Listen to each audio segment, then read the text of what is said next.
Hi everyone, it's Liam here from Rating the Races. So we have some good racing tomorrow at Punchestown, the final day of the Punchestown Festival. We also have the 2000 Guineas at Newmarket.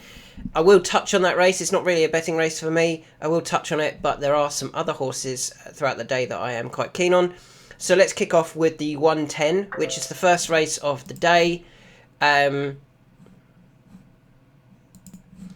Which means the ratings are actually open. The ratings are open for the first race on every day, so you can see all of the ratings compared to what you see if you're not a premium member on the other races. So let's go back to the 110 and we will talk about my selection here, and that is Funny Story. Now, Funny Story is a filly that I really like. I think she's very good. I highlighted her last season after she finished 4th behind Quino, Washington Heights and Eminency. In a handicap, and I said she was the unlucky one. A lot of people were all talking about the front three. I said Funny Story is the biggest eye catcher, probably, I think I said, of the day. She did come out and win next time out at Nottingham at 3-1, which was great, and eventually ended the season £15 higher, and also won a fillies enlisted race at the end of the season back at Newmarket. So I think her two best runs probably last season came when winning a fillies enlisted race at the end of the season and when finishing 4th in a very, very good handicap when didn't get a clearest of runs. I think if she'd got a clear run, she would have beaten those, and they all went on to frank that form. So the track certainly isn't an issue. I really like the course of Funny Story. She's got to give £3 away to Starguest, who is the unexposed horse. Starguest is actually rated £9 lower though, so she's actually wrong at the weights for Funny Story, and I don't think Starguest is underrated, but I do think Funny Story is off the right rating. So what I'm therefore saying is I don't think Funny Story is...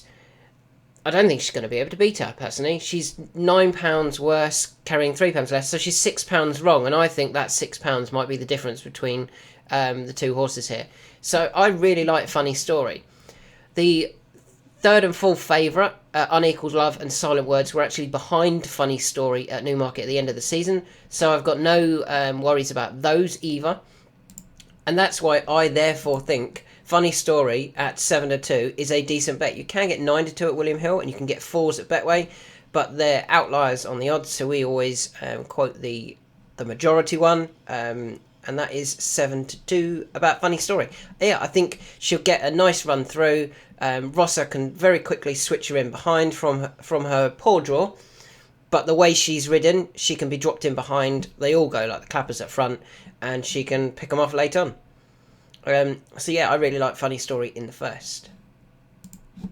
Moving on to the 145, the 6 furlong handicap. The horse I like here is the favourite, is the eye catcher from last time out. It's Summerend. Really like Summerend. I think I've been backing him for the last few seasons, haven't I? And he's he does pick up wins for us throughout his career. He won, did he win at all last year? He did win a race at York in August, the Constantine Handicap, finished 2nd at Ripon in the Great St Wilfrid, had finished 4th at Lingfield in the Catchy Stakes, had won at Lingfield in an all-weather listed race. The horse is very good, and he's started to drop back down to a mark that he can certainly win off. He won at York in the Constantine Handicap off a mark of 102. Now, last season I felt they were trying to get him towards the end of the season to run big races in the Great St Wilfrid, etc. This season he's actually starting off already off 95, so he's already off a lower mark than when he was 2nd at Ripon in the Great St Wilfrid. So they're not going to want him to run disappointingly here. They're not going to want to drop him significantly in the weights. I think they will go for this, try and get this win under their belt for 51 grand. Then they might try and win a load of races if he goes back up to 100. Then they might try and run him in a load of races if he goes back up to 100 and get him dropped again for the end of the season at York and Ripon, etc. But before that, as I said, I think they will be trying to win this, and if it doesn't go to plan, he might drop in the handicap. So I do think they're going to be trying to win, And with that in mind, I think Summerend, who was very unlucky last time at this course, when 5th behind Dark 30, if he gets a clear run, I think he's going to take all of the beating, to be honest, off his very low mark for him of 95. Got to remember, last season at one point he was rated 109, and even in the middle of the season at September he was rated 107. He's dropped significantly. His second to Chipstead 3 runs ago was good. His run last time was good. He's not out of form. He just needs a bit of luck. And you can get 5-1 about Summerend. We move on to the 220 at Newmarket, and it's the 1 mile 1 furlong handicap. And the horse that I like here is a horse who I think, well, we know he runs well at the track. He ran well last time. He's a former Cambridgeshire winner. It is Majestic. So he won the Cambridgeshire off 86 with Aidan actually taking another 5 off, so was running off 81. However, if we then look at his run last season, when he was running off, what was he running off? 89. He finished 4th in a good race behind Astro King, Greek Order, the favourite, Bo Pedro, Oviedo, and Majestic, both dead heated. I think if he'd got slightly better run, he didn't get the clearest of runs, I think he would have gone closer. So I think he's about off the mark that he can get involved in, and I actually think he's probably improving. His last time out effort when 5th over a mile, I thought was a very good effort, because he wants further than that. He wants 1 mile and 1, 1 mile and 2. He gets that 1 mile and 1 tomorrow. He gets ground that he definitely likes. He won the Cambridgeshire on good. He finished 4th in it last year on good to firm. That might have been slightly too quick for him. It's good this time at Newmarket. You know, good to firm last time out. Sorry, it was good last time out, but good to firm at in the Cambridgeshire was probably a bit fast for him, and he probably just wants them to slow down a little bit. With the ground being good, a better trip, I think he's going to run a really big race here for David Probert. And we can actually see he is being supported. Somebody's tipped him up, which is annoying. We can get, that's a rubbish bookmaker, so I'm not even going to include that. You can get 9-1 about Majestic, and I think that's a fair price for him. I think he's going to run a really big race. We move on to the 410. So we skip the Guineas, because I will come back to that shortly. We move on to the 410. A 1 mile 4 handicap. And I think there's a horse here that's going to end up in graded races at the end of the season. And I think they're just trying to win this en route. They want him in graded races at the end of the season. They don't want him in anything else, really. And that horse is Real Dream. I think they just want him to be in graded races, so they're going to win a race en route. He, last season, ran a huge race on his return to turf, when 3rd behind Scampy and Sam Cook, when he didn't get a clear run. If he'd got a clear run, I think he wins. That came at York in an Ebor winning your in race. He ended up running in the Ebor, but he really disappointed, finishing 19th of 22. I kind of feel that they won't be wasting their time this season going for it. They'll be trying to end up back at, integrated company at the end of the season, over 1 mile and 4, 1 mile and 6. Trip shouldn't be an issue. It's 1 mile and 4, but I think they'll go quick enough that he can get a nice run.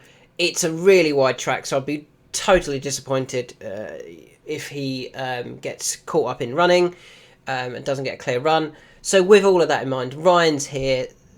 Sir Michael Stout still trains it. They could have easily let this one go and said it's a rubbish horse, we're not going to win anything with him. They haven't. I think they're going to end up, as I said, in graded races or group races towards the end of the season, and this is a race to win en route. He is currently... Nope, not that race. I looked at that race. We'll come back to that. You can currently get 4s about Real Dream, and I think that's a fair price, to be honest. The layoff of 232 days wouldn't bother me at all. He bounced back last season off 325 days off the track. He went to Kempton and won, and he should have won at York on his first run on the turf as well. So the layoff isn't an issue. I think he takes all of the beating here. Does Real Dream.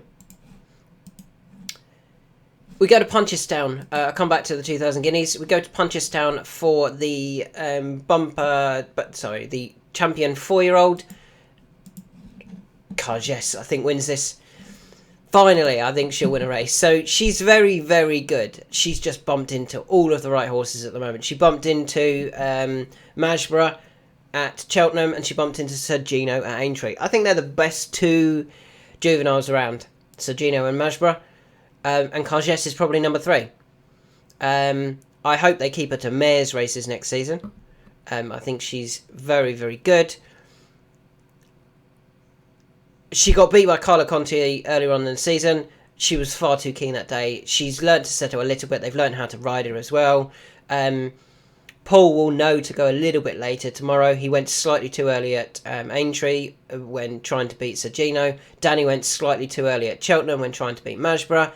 I don't think Nürburgring is anywhere near good enough. I don't think Storm Heart or Bunting or Carl de Terrell or any of them are good enough. Bottler's Secret is the supposed danger, but I think on the form line through Miss Manzor, Miss Manzor finished 3rd to Bottler's Secret last time and wasn't beaten that far, and had previously finished 5th in a Fred Winter, or the Boodles. Now, that's not the graded form, and I don't think Bottler's Secret has won like she's going to be... he's going to be right up there in the graded company, whereas I do think Cargess is. I think Cargess is the 3rd best juvenile around, behind Majestic and Sir Gino. So, what price can we get about... where is she? Cargess, 15 to 8. I think she takes all the beating here. I think she's the right favourite. I think she's got all of them beats. Bottler's Secrets, that's the unknown, but I think Cargess will prove that she is very, very good as a juvenile. We're quickly going to touch on the Newmarket 2000 Guineas. For me, I think City of Troy is just a very, very good and will absolutely blow these away. Really, I think we could see 2 consecutive races where we see very, very impressive runs, because we've got City of Troy in the 2000 Guineas, and the following race is the Mayor's Champion Hurdle featuring Lossiemouth. You know, if you like odds-on shots, you know, there's a blogger's double for you, isn't it? Racing blogger will probably be tipping up City of Troy and Lossiemouth. But anyway, yeah, I think City of Troy wins, and I think he's going to prove to be very, very good. Got a couple more over at Punchestown now. We start off with the 3 miles 7 and 68 yards handicap chase, and the horse I like here is Your Own Story for Lucinda Russell. So British horses have done alright in Ireland, which is, it's always weird how that happens. They can run nice races over there, and yet when the Irish come over to England, they seem to be well handicapped, and when the English go over to Ireland, they seem to run well and suggest they're well handicapped. I don't totally understand it. But Your Own Story for Lucinda Russell. Now, I think he's ran 2 really good races the last couple of runs, when finishing 2nd to 2 Shots of Tequila and 2nd to Up Helly Our King, over 3 mile. That's not the trip he wants. The trip he actually wants are these long distance races, and some of his form is very good. I mean, even his Sandown race when he was 2nd to Stumptown. Well, what's Stumptown? Stumptown was winning that day off a mark of 125. He's now rated 149. Well, Your Own Story, who was 2nd that day, was rated 117, is only rated 125 now, because he's not really had the runs to go up in the handicap. He went to Weatherby and won. He then went to Haydock and finished 2nd to Equus Dreamer. I wasn't disappointed with that run, to be honest. If it had been over 3 mile 5, 3 mile 6, I think Your Own Story would have got there. Then went to Ayr for the Scottish National. Went off the 4-1 joint favourite with Kitty's Lion. Finished ran a huge race for 6th. When getting outpaced and then running on again. Now, the ground of good was probably a little bit too quick for him that day. This is his first run back. He was also at the handicap that day as well by a pound. This is his first run that I think he's running over a suitable trip. I really like Your Own Story for this race, and I'm hoping we get a price about him. Unfortunately, they haven't priced him up yet. Just going to look at some forecasts. I can see a forecast of 12-1. I think that would be a fantastic price for your own story if we get the forecast price of 12-1. Patrick Wadge on board. Obviously, didn't he win the Champion Apprentice this year, or Conditional Jockey? So yeah, I'm really, really hopeful of a huge run from your own story, to be honest, over this trip. This is what he's needed. They kept trying to get him into races like the Scottish National, the Bet365 Gold Cup. He kept missing out because he was too low in the handicap. He gets in here, which technically means it's an easier race as well. And yeah, I think your own story will be the one who will run a huge race here for Lucinda Russell. And finally, we move on to the 4:15, the 3-mile handicap chase. Again, just looking at the forecast price, I can see 8-1 about the one I'm going to talk about. And that horse is, not this race, yes, this race, again at the bottom, that's why it caught me out, Spanish Harlem. Spanish Harlem finished 6th last time out when sent off 12-1 for the Scottish National. Now, that came after having never been further than 2.5 mile. Had been running in beginner chases, getting relatively well beaten. In beginner chases, over 2.5 mile. They then stepped the horse up considerably, all the way up to 4 mile. And I think Paul had to ride with that in mind, thinking, we might not get home, I'm going to give it the most patient possible ride I can do. And he gave it a good ride, don't get me wrong. He probably did as well as he could, waiting and waiting and waiting and waiting, and then trying to get involved late on. Finished 6th. I think this trip will suit much better. This, for me, is a much better trip. And, I mean, some of his previous form, he's clearly been aimed at certain races. He went off just 6-1 last year for the Martin Pipe, when behind Iroko. Did pull up that day, but still went off 6-1. They've got a well-handicapped horse here. I mean, if we went back to his novice hurdle form, he was only beaten 4 and a bit lengths by I Know the Way You're Thinking. He's very good. He's nicely handicapped. It's all about if the trip is right, and I think this trip will suit. He might want a bit further. Danny's got the ride. Paul's chosen Glengooly, but that's not a bad thing because Danny's actually been doing really well recently. He obviously rode Manila Kakuna to win the Bet365 Gold Cup. He also rode McDermott to win the Scottish National, when Paul probably got first choice and got them both wrong. I wonder whether he's got it wrong again here by picking Glengooly, and Spanish Harlem should have been the one he picked.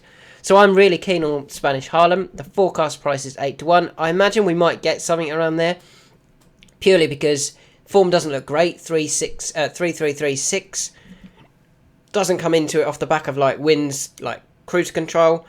Doesn't have Paul Townend riding. That will obviously get a little bit of attention. Doesn't have the likes of 3-2-2 as his form, or even 6-2 like Better Times Ahead's got. So yeah, I think we will get about 8-1 about Spanish Harlem. I think he will run a really big race. So they are my selections for Saturday. Funny Story in the listed race. I think she will get a nice run through, and I think she's better than Star Guest. I think she's better than £3 better than Star Guest. Summerend does run well here. I think he'll get a good run through, and was very eye-catching last time out. Is off a low mark, so they do want to start winning. Otherwise, they'll end up missing out on the feature races. Majestic over this trip. I think that'll really suit him, particularly with the ground as it is. Hopefully, have a big run there. Real Dream, I think they want to win graded races towards the end of the season, or group races towards the end of the season. And with that in mind, they're just trying to win here en route to those, rather than aiming him at a particular handicap. I think Cargess will prove she is the third best juvenile around, behind Majbra and Sergino. I think City of Troy will win the 2,000 guineas, but I'm not having a bet on him. I'm hoping Your Own Story really appreciates going back up in trip. The yielding ground will be perfect. And I think the drop back in trip will really suit Spanish Harlem. I think Danny Mullins might have another big race winner here.